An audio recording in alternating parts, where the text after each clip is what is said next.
Welcome everybody to the second episode of the Iceland Tourism Podcast. As we already announced in the intro episode, this podcast will introduce the various projects the Iceland Tourism Cluster is involved in. And as we already announced last time, we start with the project NorReg, which stands for Nordic Regenerative Tourism. And with me today is Ólöf Alladóttir, the project leader of NorReg. Ólöf, hi. Welcome and thanks a lot for taking your time for this talk today. This is very valuable. Glad that you can make it. And Ólöf, you and me, we have been working together for almost 3 years in this project NorReg. So I think I can say that we got to know each other quite well. But can you tell a little bit about yourself for the listeners, especially for the international listeners? Because I think also I can say that you are pretty well known in the Icelandic tourism industry. You have been involved in the tourism industry kind of all your professional life, right? So I would be curious to hear about what have you done in the past and what fascinates you in working in tourism, like in Iceland, but also abroad. Yeah, hi, Magdalena, and thanks for having me. So I have been involved with the tourism industry in various ways, you could say since 1989, when I took my first job as a ranger in the highlands of Iceland up at Kverkfjall by the Vatnajökull Glacier. And that was sort of my first direct connection with tourism, apart from being a dishwasher at the age of 14 at Hotel Valhöll at Þingvellir, which was my first job ever. So I was involved with tourism at least tangentially through the ranger years. I worked as a ranger in the highlands of North Iceland in Jökulsárgljúfur National Park, which then went into Vatnajökull National Park, and at Lake Mývatn. But I was also a tour guide in horse track tours over sort of cross country from Skagafjörður to Lake Mývatn and north and south over Kjölur for some summers. So I was sort of involved at the ground level for many years in the tourism industry. And of course, it's a fascinating industry because it's an industry where you get to meet people. You're meeting people when they are somewhere experiencing and exploring and discovering and having a good time. So this is an industry where you get to meet people at their best, you could say, and you have the opportunity of giving them something, giving them an experience or teaching them or showing them some observation or maybe in a way molding their thoughts or perspective towards at least Iceland, if not nature in general. And then in 2008, after also, of course, studying and working in other sectors, and as one does, I was appointed the Director General for the Icelandic Tourist Board, where I served for 10 years. Wow.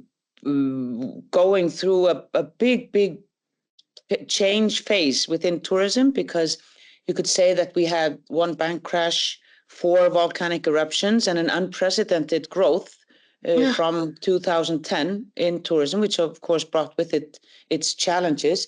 But I was also fortunate in working internationally. I was appointed Vice President of the European Travel Commission in 2015, the first Icelander to do that, and also the first Vice President in charge of the advocacy for sustainable tourism. And I was, as the Director General of Icelandic Tourism, I worked within NATA, the North Atlantic Tourism Association, and was chairman there 2 times. And so I was really fortunate. After my 10 years at the tourist board, I moved to Saudi Arabia, where I worked there for large tourism projects for 3 years. Yeah. And in the interim, I also founded my own tourism company here in North Iceland, Sóti Summits, through which we operate a hotel, Sóti Lodge, which we built in those years, and run a travel agency, which does adventure tours, hiking, biking, sailing, and winter activities. So skiing, cross-country, backcountry, and heli skiing. during the wintertime. So so I've been involved from the various aspects, and of course also been fortunate enough to participate in and work with the academia, because I do believe that knowledge-based decision-making is the way to go in tourism, in the tourism sector as in other sectors. So I think I've been very fortunate in my professional life that I've gained the opportunity to get experiences from all sides of the sector. I can see that. It's kind of like you went through the whole evolution of Icelandic tourism, like the whole spectrum. And I will ask you more about the other aspects that you just mentioned. But now, Ólöf, you are the project leader of NorReg, Nordic Regenerative Tourism. Can you maybe shortly tell us how you were approached and what your first thoughts were when you were offered this challenging task to lead a pilot project about Nordic regenerative tourism? How did you feel about that? So I was very fortunate again in that I was contacted by Ásta, the managing director of the Iceland Tourism Cluster, because the cluster had been asked to oversee and administrate a project based on another report that was funded by the Nordic Council of Ministers on the future of sustainable tourism in the Nordic countries. And among those suggestions or the suggested routes to take was a mention of regenerative tourism, which of course had been gaining weight in the tourism discourse since maybe 2018, and especially through the COVID years. Mm-hmm. Remember everybody talking about how things needed to change and how they would change, etc. So I was, as I say, approached by Ásta at the tourism cluster and asked if I would like to work with them in both developing and designing the project and the approach, and then leading it or managing it. And I think that was a great opportunity, and it's been a really intense learning phase. And I am and we have been working on this, as you say, since 2022, focusing on the realities of small and micro-sized enterprises, which are, according to the OECD, businesses that are smaller than 25 employees. And that, of course, is most of the tourism businesses across the Nordic countries, not only in Iceland or the smaller countries, but also in the larger ones. And I think that focusing on the realities for those businesses is so important. And not only, even though they might not take up the most of the revenue, but they are the backbone often of the tourism industry in regionally, and they are often innovators with regional knowledge and the love for their region. And I think that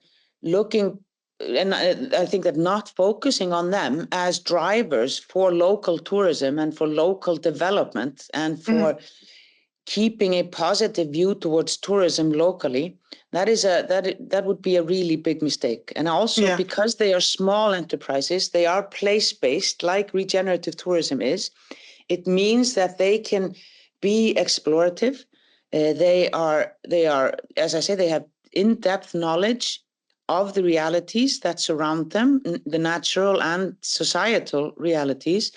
And it is just so important to have them working as active participants in any development that focuses on regional and local tourism, which I think that we need to do, because even though, of course, as they say, there's a lot to be said for large companies that and for scaling up, but tourism is an experiential sector, and keeping tourism local is an important part of ensuring the experience, both for the visitors, but not least for the residents, because they are also really such an important resource for tourism. And their will and their lives you can't just push them out of the whole discussion. They are very, very relevant. So I think that regenerative tourism is the way to go forward. And we spent a lot of time defining the concept to try and gain this understanding of what the concept is, because it's a new concept. And often when you start working with new concepts, it turns out after some discussion that nobody's really talking about the same thing. And we really wanted people to have this understanding. So we worked on that. We worked with the Behavior Smart group on defining first steps or first mile and initiatives for small companies, and they have been involved with us from the start. We developed and explored participatory activities within the tourism sector through citizen science, through the citizen science approach. We have been talking about and are working on an ambitious presentation of how you can evaluate regenerative tourism, because you can definitely not just look at the economic standards there. You have to look at the thriving, the flourishing, the societal effects. And that means that we're trying to not use the word measurements as much and use the word evaluation, because sometimes you have to also go with some qualitative data and almost the feeling of how things are working and how people sense their surroundings. So we've been working on that. And of course, also we are very invested in contributing to policy discussions at any level, the policy for on a national level, on regional levels, for municipalities, and even for companies or clusters of companies that just want to see how they can work towards the future. Ólöf, just a super curious short question, because you have been in the tourism industry for so long, because you mentioned that the entrepreneurs and the small tourism businesses are more being in the focus in the regenerative tourism approach. Is NorReg the first project where these entrepreneurs are in the focus, like where the untapped knowledge that they could contribute is actually considered, or was this already topic before that? I won't say that it's the first, because even though I can't pinpoint it, I think that there has been a focus on these small entities in some projects, some European projects. But I do think that they have been somewhat overlooked when it comes to policies and strategies, because when you have a national strategy, you're of course looking at the high level you're looking at how tourism contributes to the national budget, how tourism contributes or affects the country as a whole. You have large-scale ambitions and aims for the industry as a whole on a country-wide scale. And so I think that they have been overlooked, maybe because individually their voices aren't strong, but collectively they are the backbone, and I will just state that they are the backbone of local tourism within each country. And they are really, really important as such. And also in academia, as you already mentioned, academia picks this up, that we should shed more light on entrepreneurs and the contribution these small tourism businesses can do to the whole tourism development. And that leads to my next question, Ólöf, because as a project leader, you put a lot of emphasis on the triple helix model. Can you maybe outline in a few words, first of all, what that actually is and why it is so important for your vision on regenerative tourism to have this triple helix approach? So I think, I also think that this is something that the Icelandic Tourism Cluster has been focusing on in its projects, and that is a really good thing. But as I say, I mean, you have these main, stakeholder sections where you have the private entities, of course. And if you want, you can, of course, either work them, section them up more, go into accommodation or gastronomy, activities, transportation. You can do that, or you can sort of organize them by size or whatever. But you have the private sector, and the private sector is, of course, they are the face of tourism, and they are really important.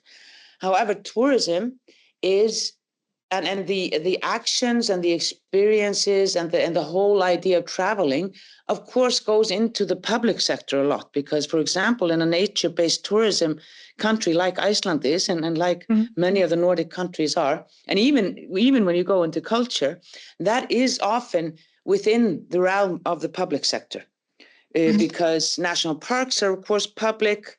A lot of the cultural entities, museums, theaters, they are publicly funded or supported.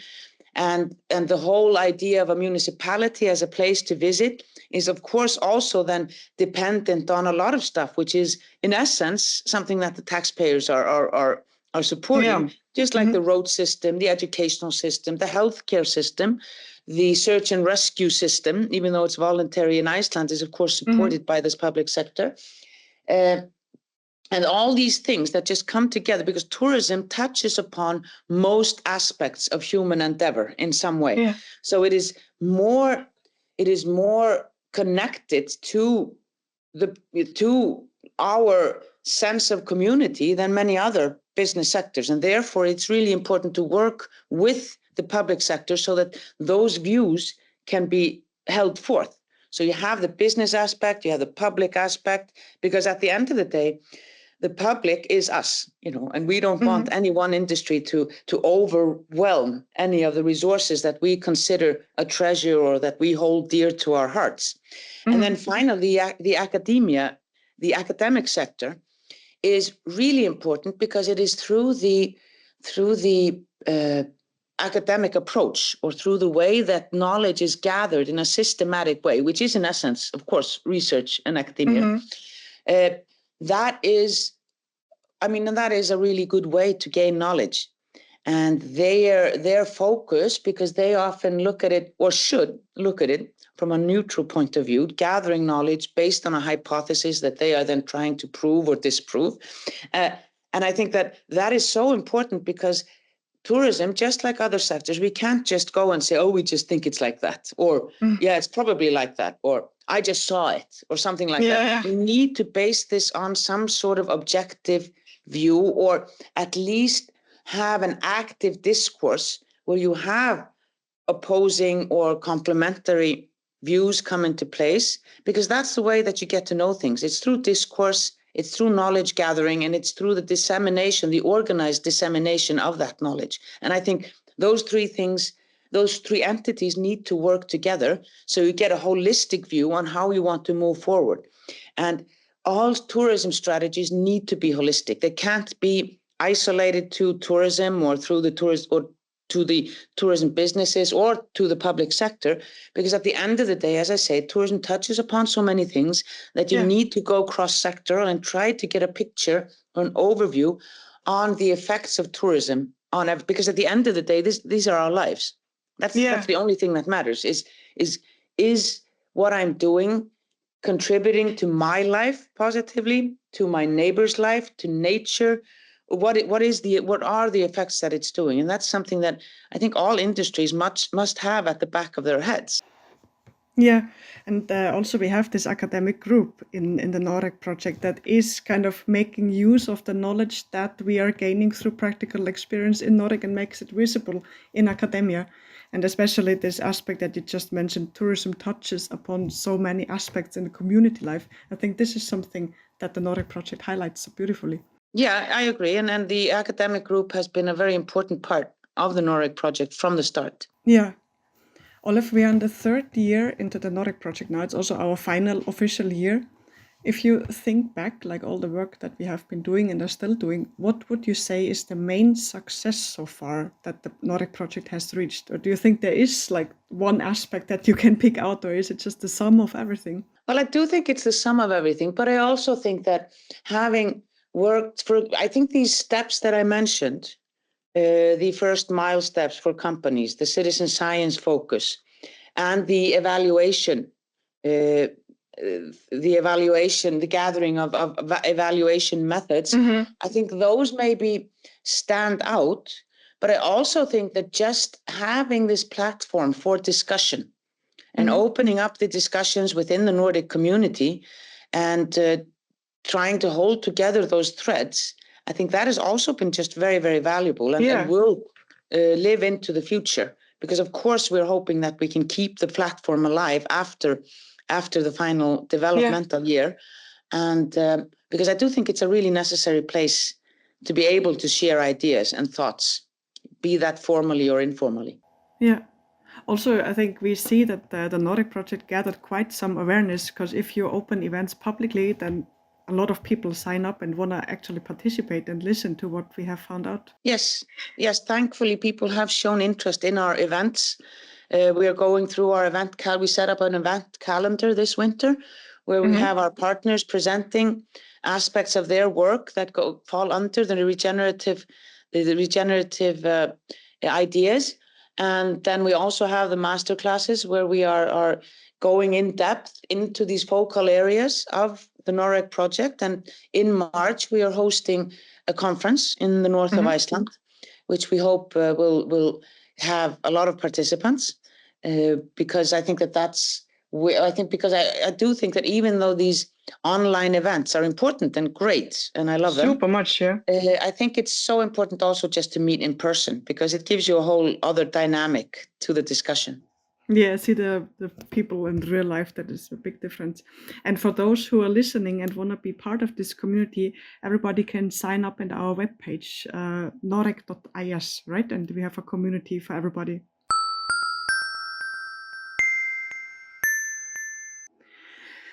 Ólöf, what would you say are the main challenges that are left to be tackled in tourism development? I know this is a super big question. Let's focus on Iceland maybe, and not in the NorReg framework, but in general. Like, what are the main challenges that Icelandic tourism industry is still facing despite all these discussions on sustainability?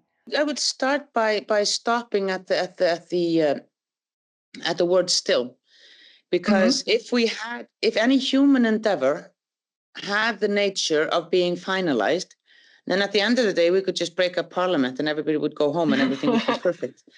So I think that Icelandic tourism, as tourism around the world, and of course, as any other, again, human endeavor, will always face challenges. There will always be new ones, because if you look back, then the questions and challenges that tourism faced, well, in 1989, when I started as a ranger, they're totally different from the challenges that we are facing now.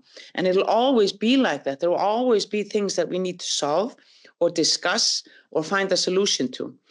But at the moment, I would really like to see action plans come into work. And I think that the public sector needs to realize that you need to finance things. And since tourism is so dependent on the public sector, it is the public sector that needs to lead those aspects.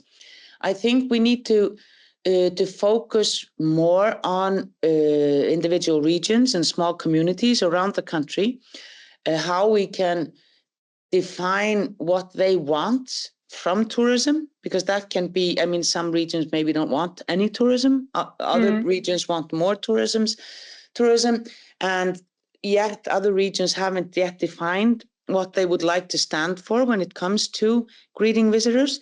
And I think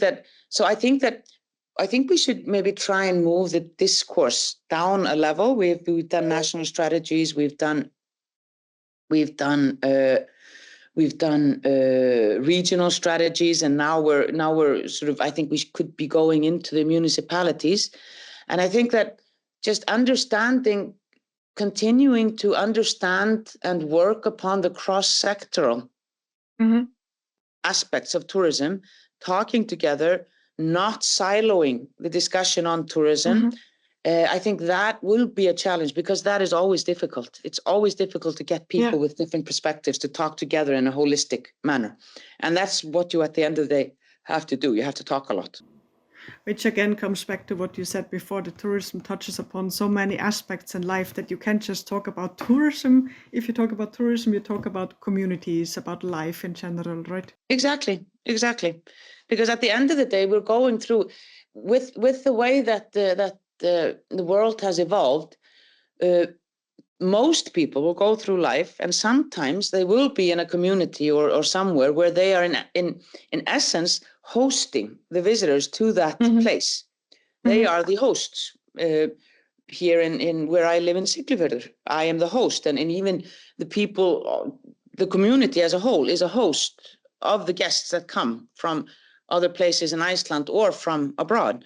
But then we turn around and we ourselves, we go skiing or we go traveling or we go on a city break, and then we are the visitors. And I think we need to understand that we are playing these roles all the time. We're changing our role. And we need to show understanding both towards the visitors and the hosts, because that is what we are in essence. And I think that is something that we're just working towards, hopefully, because tourism, it can open doors. And that is no less important today, to open a dialogue, to welcome somebody to learn about your life and your views and your nature and your feelings towards your community and your environment, and then go somewhere and learn about somebody else's views and feelings and community. That is so important. And I'm so happy that those doors have been opening. And that is what tourism can do for good. If you have the awareness, I think. But I think that's also like a possibility if you have these doors open to let people in and let them have a glance on your views on the world, right? And that leads to my last questions, because apart from being a project manager in NorReg or a project leader, you run your own business in North Iceland, as you said before. And there you have the possibility to open doors and share your views with your guests. And I would like to ask you, Ólöf, if you can tell a little bit about how you incorporate regenerative tourism elements in your daily work in your business. And also, I would be curious to hear if your project leader position in NorReg somehow influenced your role as a hotel manager. Like, did NorReg somehow influence your work over the years?